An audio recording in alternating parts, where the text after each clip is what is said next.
Okay, good afternoon everyone. How are you all? Hope you all are doing good. So today we will learn and read about these words of English language and their meanings and their sentences. How they are used, where they are used, and what is the significance of these words. Okay, so we'll start from the first. So first is what? Our first word is complicated. So what is the meaning of this word complicated? This word complicated means a complicated system of sewer runs under the city. Complicated means कुछ भी बहुत पेचीदा होता है, पेचीदा जो समझ में नहीं आता, जिसके लिए बहुत सारी प्रॉब्लम्स हमको फेस करनी पड़ती है. So for this we use this word complicated. First I will just speak the words for you and then I will ask you something. The word is complicated. The second word is tricky. The third word is hard. Fourth is your tough.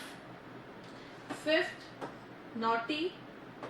And it's not naughty, it's naughty. And next is your no picnic. So I will just ask you something, that after reading all these words, did you get anything that what are the similarity among all these words? इनमें क्या similar है, ये कैसे same लग रहे हैं आपको?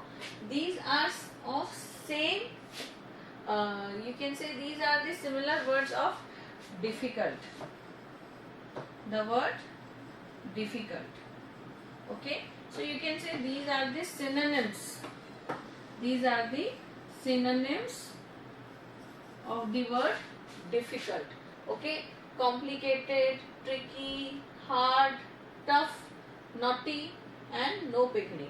These are the synonyms. Synonyms क्या होते हैं? जैसे हिंदी में हम पर्यायवाची शब्द करते हैं, एक शब्द के अनेक अर्थ जो होते हैं, उसी तरह से जो इंग्लिश लैंग्वेज है इसमें जो सिमिलर वर्ड्स होते हैं उसको हम सिनोनिम्स बोलते हैं. Okay, so these are the synonyms of the word difficult. Difficult का मतलब क्या होता है? जब हम, ये हमारा बहुत ही कॉमन वर्ड है डिफिकल्ट. डिफिकल्ट हम तब यूज करते हैं जब कुछ बहुत ही मुश्किल होता है, बट हर सेंटेंस के अकॉर्डिंग हर वर्ड को डिफरेंट तरीके से पुट करना होता है. So that is called different का डिफिकल्ट का मतलब हो गया हमारे लिए पेचीदा, मुश्किल जो भी है उसके लिए हम डिफिकल्ट यूज करते हैं. जैसे डिफिकल्ट क्वेश्चन, डिफिकल्ट टास्क है ना. I am having difficulty in breathing, मुझे सांस लेने में तकलीफ हो रही है, प्रॉब्लम. सो ये सारी चीजें हैं, but in different cases we need more words. हम पर्यायवाची शब्द क्यों करते हैं? क्योंकि हमको बहुत सारी जगह ऐसे होती है जहाँ पे हमको उन शब्दों का इस्तेमाल करना पड़ता है. उसी तरह से इंग्लिश लैंग्वेज में भी सिनोनिम्स इसीलिए होते हैं क्योंकि हर वर्ड हर जगह पुट नहीं किया जा सकता, इसीलिए हमको उसके सिमिलर वर्ड्स की जरूरत पड़ती है. Okay, so first we will move to the word complicated. COMPLICATED, complicated. So complicated क्या होता है? कॉम्प्लिकेटेड मीन्स बहुत ही पेचीदा काम, है ना. कॉम्प्लिकेटेड क्या होता है? मुश्किल नहीं होता है. क्या कॉम्प्लिकेटेड क्या होता है? हम यूज करते हैं जब हमारी जो मुश्किल है वो बहुत ही पेचीदा सिचुएशन में चली जाती है, जो हमको करने में बहुत परेशानी होती है. तो इसीलिए a complicated system of sewer runs under the city. तो सिटी के अंदर से जो पाइपलाइन जा रही है, जो नाला बह रहा है, वो बहुत ही कॉम्प्लिकेटेड सिचुएशन में है. क्यों? क्योंकि वो बहुत ही अजीब से तरीके से बनी हुई है, या फिर वो फट गई है अंदर से, या वो रोड पे आ गई है. कई बार होता है कि हमने देखा है कि जो रोड पे जो ये नाले का पानी आ जाता है तो वो डैमेज की वजह से आ जाता है. So for that we use complicated. Complicated हम बहुत सारी चीज़ों में यूज करते हैं. जैसे कई बार होता है कोई मेडिकल केसेस भी बिगड़ जाते हैं. सो हम बोलते हैं कि patient is in a very complicated situation, means बहुत ही पेचीदा सिचुएशन में, बहुत ही मुश्किल सी सिचुएशन में है कि वो ठीक होना मुश्किल है. ओके, एंड ये हम पेपर के लिए भी यूज करते हैं, क्वेश्चन पेपर्स के लिए भी, कि दिस टाइम जैसे एग्जाम्स में बहुत कॉम्प्लिकेशन आई. क्यों? क्योंकि पेपर बहुत ही मुश्किल था. So but generally for exams and difficult, we use this tough, difficult. These kinds of words are used for examination. Complicated is used for major cases, जहाँ major problems होती है वहाँ हम complicated use करते हैं. Our next word is tricky. Now tricky हम कब use करते हैं, जब कुछ चीज घुमा के बोली जाती है. वो चीज सेम ही है बट उस चीज को घुमा फिरा के उसको थोड़ा सा डिफिकल्ट बना के पूछा जाता है. जनरली मैथमेटिक्स के आपके जो क्वेश्चंस होते हैं, सोल्यूशंस होते हैं, आपके सेम क्वेश्चंस को टीचर घुमा फिरा के पूछता है, तो ये ट्रिकी क्वेश्चंस हैं. कई बार आपके क्विज में भी बहुत सारे ट्रिकी क्वेश्चंस आते हैं. फिर आपके डिफरेंट सब्जेक्ट्स में भी होता है कि ट्रिकी क्वेश्चंस पूछे जाते हैं. आजकल कॉम्पिटिटिव एग्जाम्स जो होते हैं उनमें भी बहुत ट्रिकी क्वेश्चंस आते हैं. So for that in different cases these tricky questions are used. So the tricky questions of mathematics confused the students. So teacher ने क्या किया, बहुत ट्रिकी क्वेश्चंस पूछ लिए, तो उस वजह से क्या हो गया, स्टूडेंट्स जो है बहुत ही कंफ्यूज हो गए. दो students new the questions but they did not understand the question because the question was very tricky. Students were unable. आप एक सेंटेंस ये भी यूज कर सकते हो, जैसे students were unable to understand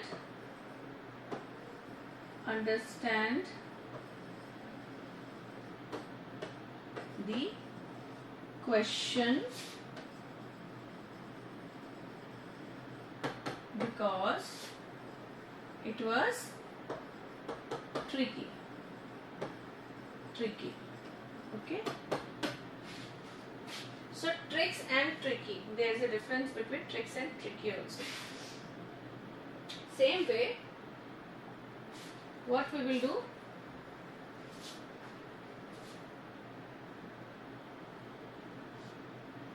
okay,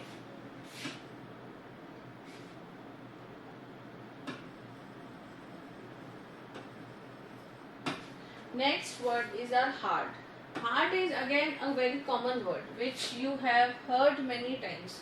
Okay, hard तो हम बहुत बार यूज करते हैं कि जब हमको कुछ भी नहीं सोचता है. a very common word of difficult is hard. बहुत hard है.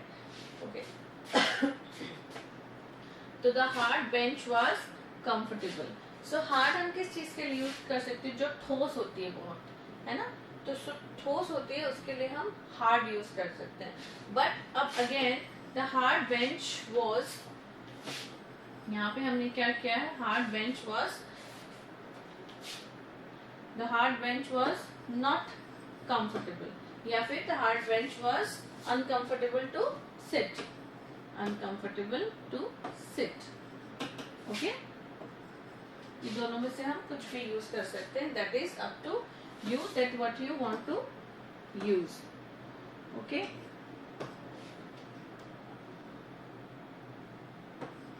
but again we are talking about difficulty. यहाँ पे हम difficulty के बारे में बात कर रहे हैं.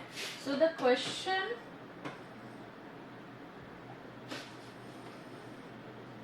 here we can write that the question paper was very hard. Okay, or you can also write that we have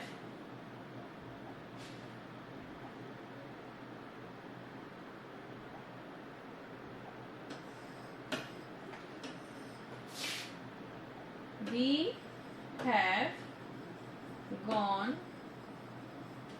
through very hard times. है ना, बहुत ही मुश्किल दौर से गुजरे हैं इन दिनों हम. So we have gone through very hard times. You can use this also. Okay. Yes. Again we will move to our another word, that is tough. Okay. So इससे पहले जो हमने सेंटेंस यूज किया, we have move through very hard times, वो हम जिसके लिए tough time भी यूज कर सकते हैं. That we have gone through, we have move through very tough times और whatever. Now next sentence is she succeeded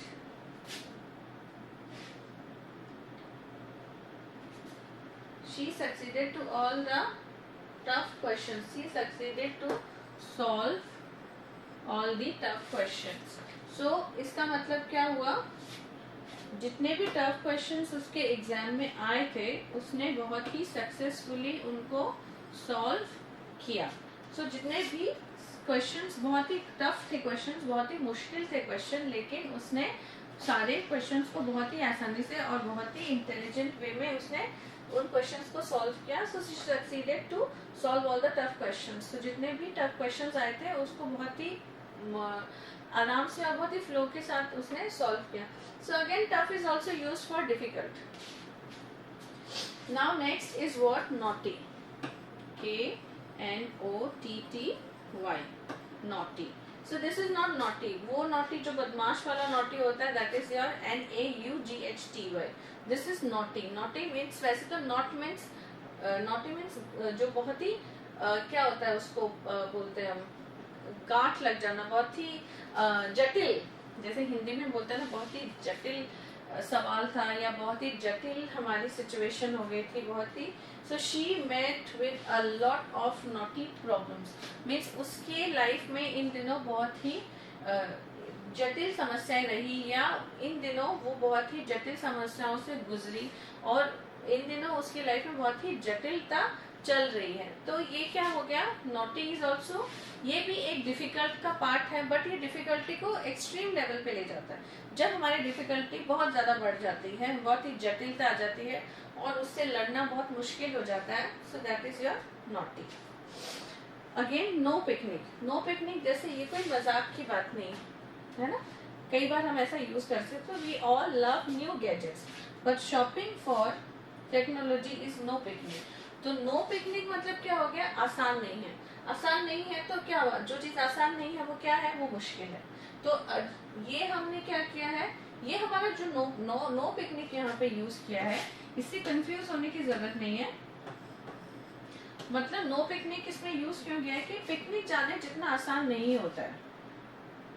is no picnic.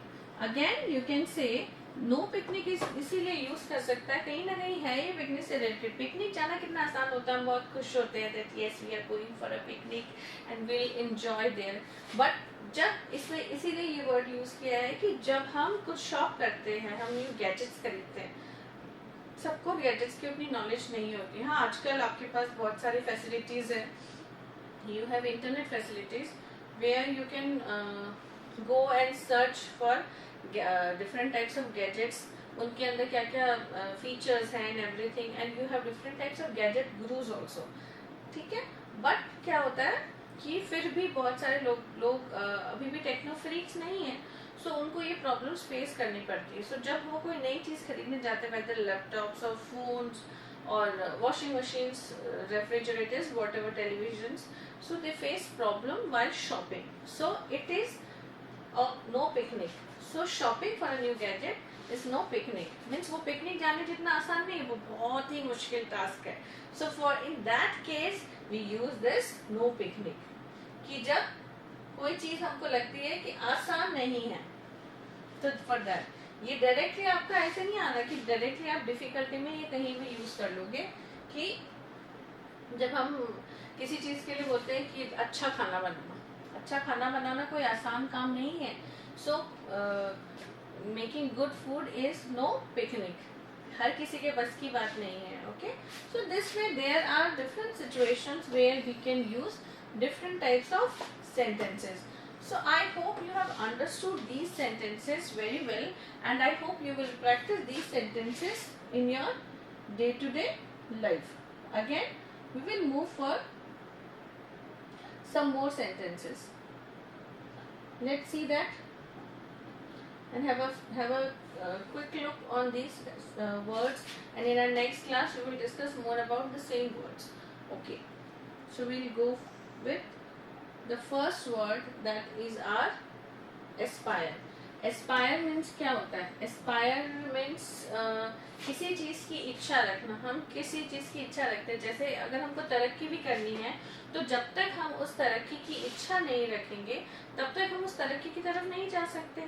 Okay, कई बार आपने सुना होगा जैसे एस्पायरिंग कैंडिडेट, तो एस्पायरिंग कैंडिडेट क्या होता है कि ये उस जगह के लिए बिल्कुल फिट है ना, इसने इच्छा करी इसीलिए इसको ये पोस्ट या जगह मिल गई है. So everyone aspires to have a better life. सबकी इच्छा होती है कि उनको एक बेटर लाइफ मिले, उनको एक अच्छी लाइफ मिले जो कि वो बहुत ही अच्छी तरीके से जी सकते हैं. Don't you aspire to become a great, don't you aspire to become a great scholar, है ना? ठीक है, आपकी इच्छा नहीं होती कि आप बहुत बड़े ज्ञानी और बहुत मीन्स बहुत बड़े इंसान बने. So for that also we can use this word aspire. Again our next word is substantial. Substantial क्या होता है? जब बहुत ही बड़ी मात्रा में किसी चीज को यूज किया जाता है, that is called substantial.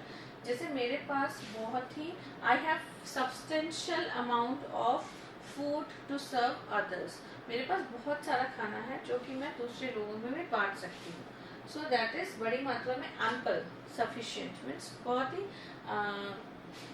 sufficient that you have substantial knowledge which you can impart to others. Means आपके पास इनफ नॉलेज है कि आप दूसरे लोगों में भी वो नॉलेज बांट सको और दूसरे लोगों को भी हेल्प कर सको अपनी नॉलेज से. So for this we will use the government has a substantial stake in this business. So stake in this business means government ने जो ये नया बिजनेस आया है या जो मार्केट में नया बिजनेस आया है या हमारी कंट्री में जो ये नया बिजनेस स्टार्ट हुआ है, इसमें गवर्नमेंट का बहुत ही बड़े प्रॉफिट है, बहुत ही बड़ा प्रॉफिट है. गवर्नमेंट इस पे बहुत ज़्यादा टैक्स लेगी. गवर्नमेंट का प्रॉफिट कैसे आता है? टैक्स के थ्रू आता है. So government is taking a substantial amount of stake. Means substantial बहुत ही बड़े अमाउंट का प्रॉफिट इसमें कमा रही है. We all want to achieve something substantial in our life. हम सब अपनी लाइफ में कुछ बड़ा करना चाहते हैं, कुछ अच्छा करना चाहते हैं, कुछ बहुत ही बड़े तौर पे हम करना चाहते हैं. So for that also you can use substantial. Okay. Next is our introvert. So introvert and extrovert, both the words are somewhere related to each other. Introvert ये हो गया है जो कि शर्माते हैं, जल्दी से लोगों के सामने ओपन नहीं हो पाते हैं, खुल के बात नहीं करते हैं. Those people are called introvert. Hindi में बोले तो अंतर्मुखी. और एक्सट्रोवर्ट वो होते हैं जो अपनी बात बहुत ही खुल के और बहुत ही ओपनली सबसे बात कर लेते हैं, किसी के सामने शर्माते नहीं हैं. मीन्स वो एक तरह से देखा जाए तो उनका नेचर शाय नहीं होता है. वो बहुत ही आसानी से लोगों से ओपन हो जाते हैं, बहुत ही आसानी से लोगों से बात कर पाते हैं. वरना जनरली लोगों के साथ जो इंट्रोवर्ट पीपल होते हैं उनके साथ प्रॉब्लम क्या होती है कि अगर उनको स्टेज पे 100 लोगों के सामने, 10 लोगों के सामने, 5 लोगों के सामने भी अगर उनको खड़ा कर दें तो वो क्या है, आप कई बार आपने देखा होगा आपको एक हेजिटेशन होती है, हिचकिचाहट होती है बोलने में. सो दैट इज कॉल्ड इंट्रोवर्ट. उसको हम प्रॉपरली इंट्रोवर्ट भी नहीं बोल सकते क्योंकि कई बार होता है कि वो हमारा एक फियर होता है, एक स्टेज फियर होता है. बट इंट्रोवर्ट क्या होता है, जैसे आपके बहुत सारे फ्रेंड्स बैठे या आपके नोन पीपल बैठे या आपके फैमिली मेंबर्स हैं, आपकी फैमिली में गेट टुगेदर, तो जो इंट्रोवर्ट होते हैं वो लोग जल्दी से सबके साथ ओपन नहीं होते और इतनी बातें नहीं करते. बट जो एक्सट्रोवर्ट होते हैं वो किसी से भी बात कर लेते हैं. वो ये नहीं सोचते कि मैं इसको जानता हूँ नहीं जानता हूँ, स्ट्रेंजर है व्हाटएवर, बट वो उससे बहुत ही आसानी से बात कर लेते हैं. सो ये बच्चों में भी होता है, ये बड़ों में भी होता है. Yes. So introvert people are generally not very good speakers. तो इंट्रोवर्ट्स जो होते हैं वो स्पीकर्स नहीं होते. वो गुड स्पीकर्स क्यों नहीं होते, इसके पीछे रीजन ये है क्योंकि जब वो बात ही नहीं करते किसी से तो वो स्पीकर कैसे होंगे. तो उनके हमेशा जो एक प्रॉब्लम होती है वो उनके लिए एक हर्डल बन जाती है. तो इसी वजह से उनको बहुत ही प्रॉब्लम होती है जब वो किसी से उनको बात करनी पड़ती है. तो उनके प्रोफेशन पे भी बहुत हार्म पड़ता है. कई स्टूडेंट्स होते हैं जो क्लास में उनको आंसर्स नहीं भी आते तो फट से उठ के मैम आई नो दिस वो बोल देते हैं. बट कई स्टूडेंट्स होते हैं जिनको सारे आंसर्स आते हैं पर वो बोल नहीं पाते. तो ऐसे केस में हम उन स्टूडेंट्स को बोलेंगे introvert. Again I am not introvert person. I am not an introvert person. That is why people like talking to me much. So मैं एक इंट्रोवर्ट पर्सन नहीं हूँ, मैं बहुत ही एक्सट्रोवर्ट हूँ और मैं बहुत ही आराम से किसी से भी बात कर लेती हूँ और मैं हिचकिचाती नहीं किसी के सामने बात, इसीलिए people like talking to me, इसीलिए लोग मुझसे बात करना पसंद करते हैं. So being introvert is not a bad thing, but being introvert is a problem, है ना. So we should not keep this problem inside us. हमको बात करनी चाहिए. ऐसा नहीं है कि हम कहीं भी खड़े हो कुछ भी बोलने लग जाए. That is not your extrovertness, but हमको ये हिचक जो हेजिटेशन है ये निकालनी चाहिए अपने अंदर से. वो हमारे लिए अच्छा as a student life also, as a professional life also. Okay, and next word is are extrovert. Same opposite of introvert is extrovert. अपनी बात जो खुल के शेयर करें. I am an extrovert person due to which I sometimes get into trouble. हाँ, so just now I told you कि ऐसा नहीं है कि हम कहीं भी कुछ भी खड़े होके बोल दे. तो एक्सट्रोवर्ट पीपल जो होते हैं उनके साथ कई बार प्रॉब्लम ये हो जाती है कि उनको इतनी ज्यादा बोलने की आदत होती है कि वो बोलते बोलते भूल जाते हैं कि हम क्या बोल रहे हैं. तो वो इतना ज्यादा फ्लो में बोल जाते हैं कि कई बार उनकी लाइफ में ये चीजें प्रॉब्लम्स भी क्रिएट कर देती है. बोलते बोलते वो इतना ज्यादा बोल जाते हैं, जो चीज उनको नहीं बोलनी चाहिए वो भी बोल जाते हैं. उस वजह से उनको बहुत बार प्रॉब्लम्स भी फेस करनी पड़ती है. इसीलिए एक्सट्रोवर्ट होना अच्छी बात है, बट हमको पता होना चाहिए कि कहाँ और कितना और कैसे बोलना है. Okay. Extrovert people are generally very good speakers. Again opposite चीज आ गई. जैसे इंट्रोवर्ट के लिए था, तो जो एक्सट्रोवर्ट्स होते हैं वो स्पीकर्स गुड स्पीकर्स होते हैं. जो इंट्रोवर्ट्स होते हैं वो उतने गुड स्पीकर्स नहीं होते. So these were some words which you should practice daily and you should learn.